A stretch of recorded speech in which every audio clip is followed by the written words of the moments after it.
Hi, this is Joe from powerofattorneyform.com, and today I'm going to explain to you the four main Massachusetts power of attorney forms. Now, if you don't know what power of attorney is, it's simply a legal form that allows you to choose anyone that you want to represent you for financial or medical decision making. So the first one we're going to start off with is the Massachusetts Durable Power of Attorney form on the left-hand side. Now, the Massachusetts Durable Power of Attorney form allows someone to act on another's behalf for any and all financial powers legal in the state of Massachusetts. Now, what makes this form the most popular and most common is that it's the only financial power of attorney form that is valid if the principal becomes incapacitated or told by a licensed medical physician that they can no longer make decisions with a clear mind. Now, what this means is, with our baby boomer generation getting older and older, they're getting into things like Alzheimer's disease, dementia, all these mind-altering disorders, diseases, syndromes, whatever you want to call it, that impairs their thinking.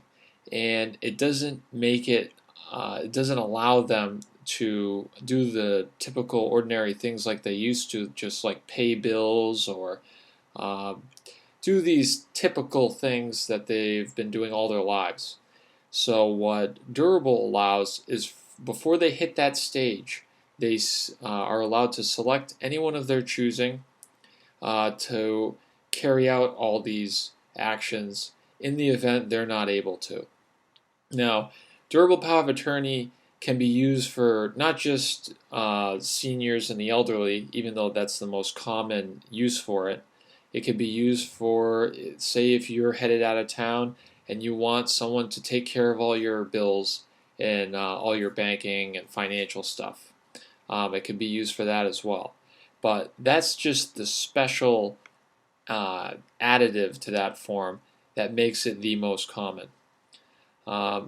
Now, what we typically see downloaded with the durable form is the one right next to it, which is the Massachusetts Medical Power of Attorney form.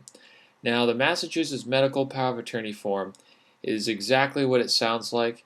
It allows you to choose somebody to represent you in case you become not there in the head, you're incapacitated. No matter what it is, you choose somebody before this happens to represent you for your treatment decisions, for what facilities the person thinks you should be at, and if you instruct them, only if you specifically instruct them in the power of attorney form, the right to end medical treatment.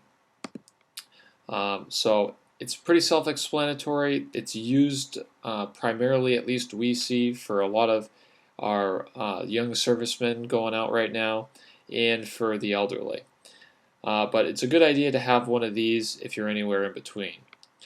Now, the Massachusetts General Power of Attorney form, this is just like the Durable Power of Attorney form, except that it does not have that added quality of being valid if the principal becomes incapacitated. The general form becomes void if the principal can no longer think for themselves. So that's pretty easy, just like the durable, except it becomes void if the principal can't think. Now, the last and not least, and this is one I use every year around tax time, is the Massachusetts Limited Power of Attorney form. This is great because you can give someone power of attorney and you don't have to worry about them having access to your banking or anything like that. I know a lot of real estate agents use this to have people sign for mail because they're usually on showings. So they give it to the assistant, a limited power of attorney. I use it, as I said, for my accountant every year. I just have him use it so that he can file my taxes, and that's it. He can't go to the bank and do anything else. So that's why this is very, very useful, because you can use it for literally anything, and you can sleep very well at night knowing that no one's going to be doing any withdrawals from your bank account. But to use any of these power of attorney forms, it's always highly recommended that you use a trusted person. To make any of these legal, you need to have them notarized. If you don't know where to find a notary, just go to your nearest branch bank. They always have a notary on staff.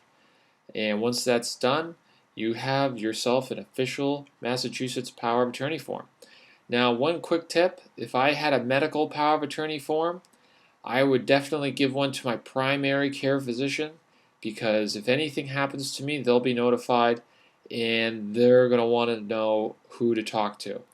And so I would definitely give my most up-to-date medical power of attorney form to my primary care physician. And that's it. That's all you need to know about Massachusetts power of attorney forms.